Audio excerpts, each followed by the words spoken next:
After filling my refillable bagel shop coffee cup, I looked for a place in the bagel shop where I could sit for a moment and sip a little from the top of the cup.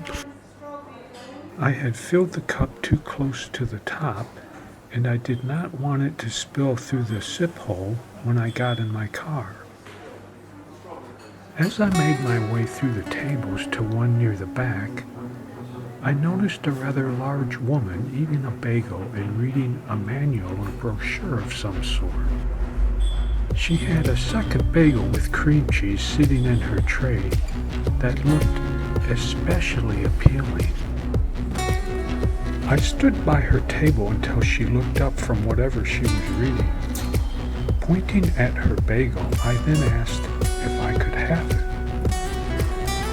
Having always been an introvert, this was very out of character for me, and I'm not sure what possessed me to act on the impulse. The woman stared dumbstruck for a moment, then snapped, "No!" and slapped my hand away, glaring at me. I persisted, "Wouldn't you really be better off without a second bagel?" But then I thought right away I shouldn't have said that. At this she began furiously working her mouth as though momentarily unable to speak, and then her shrill shouts began filling the bagel shop. "Manager! I want a manager! Manager! I want a manager now!" she kept screaming.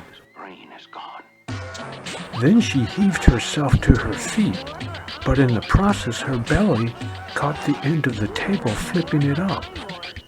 This turned the table into a smooth slide, and the bagel whizzed down the inclined surface towards me.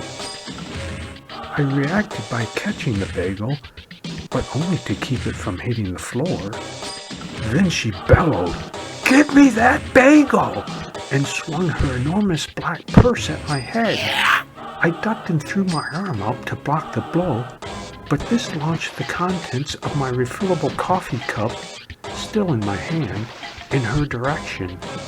I watched horrified as the hot coffee cascaded onto her face and chest. This set off a new round of screams, and she blasted out, "I'll crush you like an ant!" Then I felt a tap on my arm. Glancing to my right, I saw the man seated at the next table offering me a 2 to 3 foot long baton. I wasn't sure what to do, so I threw some sand in her eyes that I carry in my pocket for tight spots. But this only momentarily halted her charge, so I took the baton and swung it at center mass. The baton made a loud slapping sound when it connected with her belly. She bent at the waist, grunting. I took advantage of this by bringing the baton down on her back. Then it struck me that I was beating someone with a baton. I said, "I'm sorry I hit you in the belly and the back with the baton." But she just looked at me, mouthing words. I glanced around the bagel shop, but oddly enough, no one seemed to care or had even noticed the spectacle. I felt like the situation had spiraled completely out of control and was beyond repair. I flipped the baton back to the man, who gave me a thumbs up, and bolted like a cornered rabbit towards the closest exit, which was a fire escape door at the back.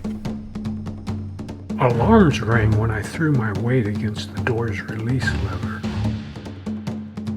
Only wanting to put some distance between the bagel shop and myself, I sprinted across the parking lot and into an adjoining apartment complex beyond.